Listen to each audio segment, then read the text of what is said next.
لیکن کل ہم نے خود 100 روپے ادا کیے. نیو بلیو ایریا گئے تھے ٹیم ہارٹن پہ، جو ہمارے ایک دوست جن کا اسلام آباد سے پنجاب کے ایک اور شہر میں ٹرانسفر ہوا ہے، ان کے لیے جو ہم نے فیئر ویل ایک چھوٹی سی بڑی سادہ سی جو ایک فیئر ویل پارٹی منعقد کی تھی، وہاں پر جانے کے لیے ہم نے 100 روپے ادا کیا. اب یہ 100 روپے کی بات کوئی نہیں ہے، لیکن کیا یہ 100 روپے لینا اس انداز سے کہ آپ سروس روڈ استعمال کر رہے ہیں، کیا یہ جائز ہے؟ قانون میں اس کی گنجائش ہے؟ اسلام آباد ہائی کورٹ کو اس معاملے کو سیریسلی دیکھنا چاہیے، کیونکہ میری نظر میں یہ ناجائز جو ہے وہ وصولی یا ٹیکس جو ہے یا ٹول پلازا جو ہے وہ لیا جا رہا ہے. اب ناظرین بات کر لیتے ہیں جو عمران خان صاحب سے جڑی خبر. کیا پاکستان تحریک انصاف نے پارلیمنٹ سے یعنی قومی اسمبلی، سینٹ، صوبائی اسمبلیوں سے مستعفی ہونے کا فیصلہ کر لیا ہے؟ یہ معاملہ کیا ہے؟ آج کے ناظرین اخبار میں یہ رپورٹ کیا گیا ہے کہ جو عمران خان صاحب کے ساتھ ان کے لیگل جو کونسل ہیں سلمان صفدر صاحب کی جو ملاقات ہوئی ہے، اس ملاقات میں عمران خان صاحب نے پارٹی کے لیے ایک پیغام بھیجا ہے. اب وہ پیغام کیا ہے جو کہ صالح ظفر صاحب نے اس کو ایکسکلوسیولی رپورٹ کیا ہے. اس میں بتایا گیا ہے کہ ایک تو عمران خان صاحب نے خیبر پختونخوا حکومت کی جو کارکردگی ہے اس پر عدم اطمینان کا اظہار کیا ہے. اچھا، ایک طرف رپورٹ میں ہے کہ خان صاحب عدم اعتماد کا اظہار کر رہے ہیں، دوسری طرف جو ڈیٹیل اس رپورٹ کی ہے کہ جو دیگر ارکان اسمبلی ہیں، قومی اسمبلی کے، پنجاب اسمبلی کے یا سندھ اسمبلی کے، وہ اپنے عہدوں سے، اپنی رکنیت سے مستعفی ہو جائیں.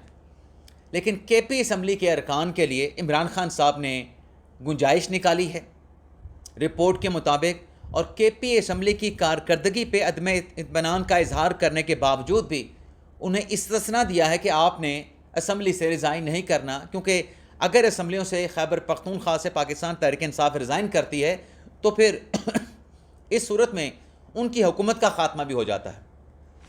تو شاید پروٹیکشن کے لیے جو پی ٹی آئی کے لوگ وہاں پہ جاتے ہیں، جو روپوش بھی ہیں، اور ان کے بارے میں یہ ایک گیس ورک ہے، یہ چہم گوئیاں ہوتی ہیں کہ خیبر پختونخوا حکومت نے ان تمام پی ٹی آئی کے ارکان کو جو ہے وہ تحفظ دے رکھا ہے، پروٹیکشن دے رکھی ہے یا چھپا رکھا ہے، جو عدالتی فیصلوں کے بعد منظر عام سے رپوش ہو چکے ہیں، جو 9 مئی کے انسیڈنٹ کے بعد منظر عام سے غائب ہو چکے ہیں.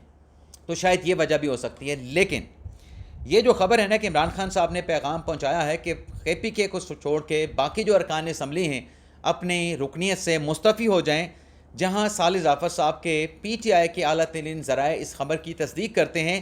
وہیں صالح ظفر صاحب نے یہ بھی لکھا ہے کہ کچھ ایسے ذرائع ہیں جو یہ کہتے ہیں، اس خبر کی تردید کرتے ہیں کہ عمران خان صاحب کا ایسا پیغام نہیں آیا، لیکن جو تصدیق کرتے ہیں ان کا یہ کہنا ہے کہ اسمبلیوں سے مستعفی ہونے کا پیغام عمران خان صاحب نے اس لیے بھجوایا کیونکہ وہ یہ سمجھتے ہیں کہ موجودہ جو ارکان ہیں وہ بانی پی ٹی آئی کے لیے، بشرا بی بی صاحبہ کے لیے کوئی ریلیف یا آسائش یا آسانی حاصل کرنے میں ناکام ہوئے ہیں. لیکن وہیں پہ یہ بھی کہنا ہے پی ٹی آئی کے ذرائع کا، جیسے صالح ظفر صاحب نے رپورٹ کیا ہے، کہ یہ جو اسمبلیوں سے مستعفی ہونے کا عمران خان صاحب کا پیغام ہے، اس نے بھی پارٹی کو ڈیوائیڈ کر دیا ہے، پارٹی میں ایک تقسیم پیدا کر دی ہے. اگر قومی اسمبلی میں پاکستان تحریک انصاف کے 79 ارکان ہیں تو اس کی اکثریت جو ہے وہ اسمبلیوں سے مستعفی ہونے کے خلاف ہے، اور ان لوگوں کا یہ کہنا ہے کہ اگر ہم نے بھی اسمبلیوں سے استعفیٰ دے دیا تو پھر ہمارے لیے جو گنجائش نکلی ہے وہ ہمارے لیے گنجائش بھی ختم ہو جائے گی پی ٹی آئی کے ارکان یا سینئر رہنماؤں کے لیے. بلکہ اکثریت ارکان کا یہ کہنا ہے کہ ہمیں اسمبلیوں سے مستعفی ہونے کے بجائے ہمیں تو قائمہ کمیٹیوں میں واپس جانا چاہیے. اب یہ خبر کیسے نکلی؟ صالح ظفر صاحب تک یہ خبر کیسے پہنچوں گی، جو میرا ایک اندازہ ہے، اور مجھے لگتا ہے کہ یہ میرا گیس وقت جو ہے اس لیے درست ہو سکتا ہے کیونکہ پچھلے کچھ دنوں سے یہ خبریں چل رہی ہیں کہ جو قائمہ کمیٹی میں پاکستان تحریک انصاف کے ارکان کی جانب سے کہا جا رہا ہے کہ اسٹینڈنگ کمیٹی میں واپس آیا جائے. اب یہ خبریں چھپ رہی ہیں تو شاید صالح ظفر صاحب نے اس خبر کے اوپر اپنا ایک آرٹیکل، ایکسکلوسیو سٹوری نکالنے کے لیے پی ٹی آئی کے لوگوں کے ساتھ رابطہ کیا ہوگا، کیا آپ اسٹینڈنگ کمیٹی میں واپس آ رہے ہیں. تو اس سوال کے جواب میں جیسا کہ رپورٹ ہے کہ نام ظاہر نہ کرنے کے شرط پہ اس شخص نے بتایا ہوگا کہ آپ تو اسٹینڈنگ کمیٹی میں واپسی کی بات کر رہے ہیں، یہاں پہ تو عمران خان صاحب کا جو پیغام ان کی وکلا، لیگل ٹیم یا سلمان صفدر کے ذریعے پارٹی تک پہنچا ہے، خان صاحب تو قائمہ کمیٹیوں سے نکلنے کے بعد اب اسمبلیوں سے مستعفی ہونے کا کہہ رہے ہیں۔ عمران خان کا اسمبلیوں سے مستعفی ہونے کا پیغام آیا ہے۔ لیکن بہرحال سوال یہ ہے کہ کیا اگر عمران خان صاحب کا یہ پیغام ہے تو کیا پاکستان تحریک انصاف نے فیصلہ کر لیا ہے کہ وہ اسمبلیوں سے مستعفی ہو جائے گی؟ مجھے نہیں لگتا ناظرین کہ پاکستان تحریک انصاف اسٹینڈنگ کمیٹی سے باہر آنے کے بعد اب اسمبلیوں کی رکنیت سے بھی مستعفی ہوگی۔ یہ غلطی دوبارہ پاکستان تحریک انصاف نہیں کرے گی، بے شک عمران خان صاحب کا پیغام دیا ہے۔ اب ناظرین نورین خانم صاحبہ کے اسٹیٹمنٹ کی بات کر لیتے ہیں۔ آپ کو پتہ ہے کہ انہوں نے جو اسٹیٹمنٹ دیا ہے اس پہ این سی سی آئی کا نوٹس بھی ہو چکا ہے، لیکن این سی سی آئی کے نوٹس کے ساتھ ایک اور کارروائی بھی، national cyber crime investigative authority کے ایکشن کے بعد ایک اور بھی ہے، ایک اور کارروائی بھی نورین خانم صاحبہ کے حوالے سے ہے۔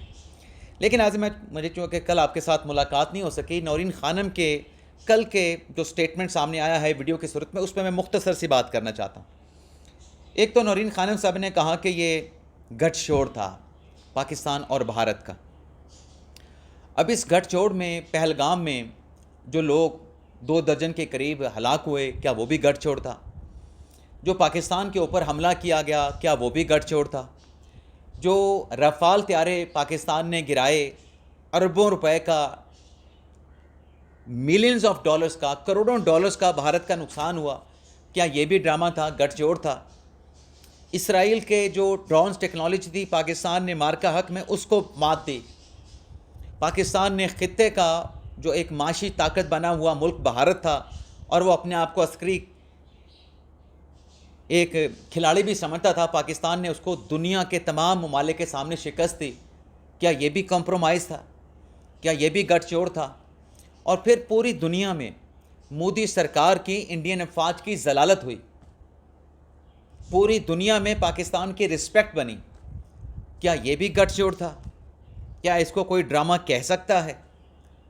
اور پھر جو تعریف کی نورین نیازی صاحبہ نے کہ اگر مودی چاہتا تو پاکستان کو فکس کر سکتا تھا، تو پھر اس سوال کا جواب بھی نورین نیازی صاحبہ خود دے دیں کہ مودی نے پھر کیوں نہیں چاہا؟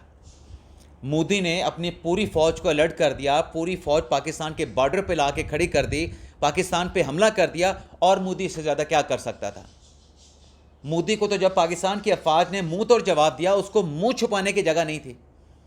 پاکستان نے جو ان کے رافائل طیارے، دیگر لڑاکا طیارے گرائے، وہ تو دنیا کے سامنے اس نقصان کو چھپاتے پھر رہے تھے، اپنا منہ بھی چھپاتے پھر رہے تھے جو کالک پاکستان نے ان کے منہ پہ ملی تھی۔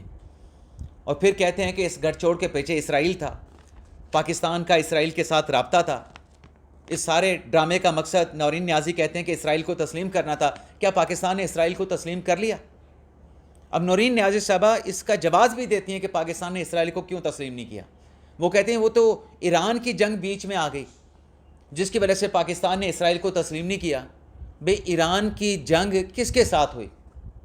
یہودی لابی کے ساتھ ہوئی نا، یہودی کمیونٹی کے ساتھ ہوئی۔ اگر اسرائیل کو پاکستان تسلیم کرنے جا رہا تھا تو جنہوں نے یہ ڈرامہ کیا تھا، جنہوں نے یہ سارا کھیل رچایا تھا، وہ پھر تب تک ایران کے ساتھ جنگ نہ کرتے جب تک پاکستان اسرائیل کو تسلیم نہیں کرتا۔ تو یہ لاجک بھی نورین خانم صاحبہ کی ایکسیپٹ کرنے والی نہیں ہے، کیونکہ اس کی کوئی منطق بنتی نہیں ہے۔ اور ساتھ میں نورین خانم صاحبہ کہتی ہیں کہ یہ میری رائے ہے۔ اب نورین خانم صاحبہ کی جو رائے ہے اس پہ کیا کہا جا سکتا ہے؟ اب ان کی رائے تو یہ تھی کہ اگر ہم تحریری درخواست اڈیالہ جیل کے انتظامیہ کو دے دیتے ہیں عمران خان سے ملاقات کے لیے، تو اسلام آباد ہائی کورٹ کا جو فیصلہ ہے وہ ضائع ہو جائے گا، اسلام آباد ہائی کورٹ کا جو فیصلہ ہے وہ ختم ہو جائے گا۔ اب کسی اور جگہ پہ ملاقات کی درخواست دینے سے ہائی کورٹ کا فیصلہ تو سپریم کورٹ ختم کر سکتی ہے یا وفاقی آئینی عدالت ختم کر سکتی ہے۔ عمران خان سے ملاقات کی درخواست دینے سے وہ فیصلہ کیسے ختم ہو سکتا ہے؟ تو جو لاجک یہ اس معاملے پہ پیش کر رہے تھے نا، یہاں پر بھی ان کی لاجک ایسی ہے۔ ان کی عقل کتنی ہے، فہم و فراست کتنی ہے، آپ اس کا اندازہ لگا سکتے ہیں۔ اب آپ کے سامنے ہے کہ این سی سی آئی نے اس معاملے پہ اداروں کو ملائن کرنے پہ، اداروں کے خلاف جھوٹا بیان دینے پہ، پوری دنیا میں جو ہے وہ جھگسائی کرنے پہ نوٹس دے دیا۔ 20 جولائی کل 12 بجے بلا بھی لیا این سی سی آئی نے۔ اب 12 بجے بلایا گیا نا، اس نوٹس کے بعد 12 پاکستان تحریک انصاف کے بھی بچ چکے ہوں گے، 12 عمران خان صاحب کی ہمشیرگان کے بھی بچ چکے ہوں گے۔ اب آپ دیکھیں نا کہ آپ اپنے بیان کے ذریعے مودی کی تعریف کر رہے ہیں کہ مودی جو ہے وہ فکس کر سکتا تھا، تو یہ مودی کی تعریف ہے، مودی کی تعریف ہی ہوئی نا۔ دوسری طرف پارٹی کے جو چیئرمین ہیں بیرسٹر گور صاحب، وہ کیا کر رہے ہیں؟ وہ مولانا صاحب کے اسٹیٹمنٹ کو کنڈم کر رہے ہیں، مولانا صاحب کے بیان کی مخالفت کر رہے ہیں کہ مولانا صاحب نے جو بیان دیا اس کی ہم مخالفت بھی کرتے ہیں، اس کی ہم کنڈمنیشن بھی کرتے ہیں۔ تو آپ تو بھارت کی جو شکست ہے اس کو کامیابی کی صورت میں نورین خانم صاحب جو ہے بڑھا چڑھا کے پیش کر رہی ہیں۔ وہ رفال طیارے جو گرے، پوری دنیا میں رفال طیاروں کی جو کیپیسٹی تھی اس پہ سوال اٹھنا شروع ہو گئے۔ آج تک رفال طیارے نہیں مار گرائے، پاکستان کی افواج نے مار گرائے۔ پوری دنیا میں پاکستان کی عزت بڑھی، پاکستان کی افواج کی عزت و تکریم میں اضافہ ہوا، بحیثیت قوم، بحیثیت پاکستانی ہماری عزت میں اضافہ ہوا۔ لیکن یہ عمران خان صاحب کی بہن کو نظر نہیں آتا۔ پوری دنیا مان رہی ہے، جیسے نورین خانم صاحبہ کہتی نا کہ یہ میری عقل کہتی ہے، یہ میری رائے ہے۔ چلیں آپ کی عقل تو جو بھی کہتی ہے، یہ سعودی عرب والے پاگل ہیں جو پاکستان کی تعریف کر رہے ہیں، امریکنز پاگل ہیں جو پاکستان کی تعریف کر رہے ہیں، چائنا، رشیا، ایران بھی، متحدہ عرب امارات، قطر، ملیشیا، ترکی، پوری دنیا کے ممالک پاکستان کی افواج کی جو کامیابی تھی اور جو پاکستان نے اپنی صلاحیتوں کا مظاہرہ کیا، اس پہ ان کی طرف سے تعریف کی گئی، ستائش کی گئی، سراہا گیا۔ تو وہ سارے پاگل ہیں، اتنے بڑے بڑے دماغ ہیں، پورے ملک کے وہاں پہ انٹیلیجنس بیٹھی ہے، ان کے ریسرچ ونگز بیٹھے ہیں، کیا وہ سارے پاگل ہیں؟ ان کو پتہ نہیں چلا، اور نورین خانم صاحب کو پتہ چل گیا کہ یہ سارا ڈرامہ تھا، یہ سارا جو ہے وہ گٹھ جوڑ تھا۔ اب اس ساری کہانی کے بعد چلیں NCCI کا تو نوٹس آ گیا، وہ جو محسن نقوی صاحب کہتے رہے اور باقی بھی خبریں ہم رپورٹ کرتے رہے اپنے ولاگ کے ذریعے کہ حکومت کی طرف سے اجازت دی گئی نورین خانم صاحبہ کو کہ آپ جا کے عمران خان کے ساتھ ملاقات کر لیں، لیکن ریٹن اپلیکیشن نہیں دی گئی۔ کیوں؟ کیونکہ رائے یہ تھی کہ نورین خانم صاحبہ وہ کام نہیں کریں گے جو علیمہ خان صاحبہ نے کیا تھا، یا جو کام عظمیٰ خان صاحبہ نے کیا تھا اداروں کو ملائن کرنے کا۔ لیکن اب یہ جو بیان ان کا سامنے آیا ہے، اس سٹیٹمنٹ کے بعد، اس بیان کے بعد کہ یہ ڈرامہ تھا، مارکا حق پاکستان بھارت کی جنگ جو ہے، اس کے بعد پھر نورین خانم صاحبہ کے نام پر بھی آپ کاٹا سمجھ لیں۔ اب نورین خانم صاحبہ کو جو اجازت مل رہی تھی نا ملاقات کی، اب وہ شاید اجازت والی بات نہیں رہے گی، بلکہ محسن نقوی صاحب کی اپنی پوزیشن بھی اس سٹیٹمنٹ کے بعد خراب ہوگی جو ان کے لیے ملاقات کے لیے کہ ملاقات خان صاحب کے ساتھ ہو جائے تگدو کرتے تھے، ان کے لیے بھی جو ہے وہ اب امبیرسمنٹ ہوگی ملاقات کے لیے آگے کسی سے بات کریں۔ اجازت چاہتے ناظرین، اللہ حافظ۔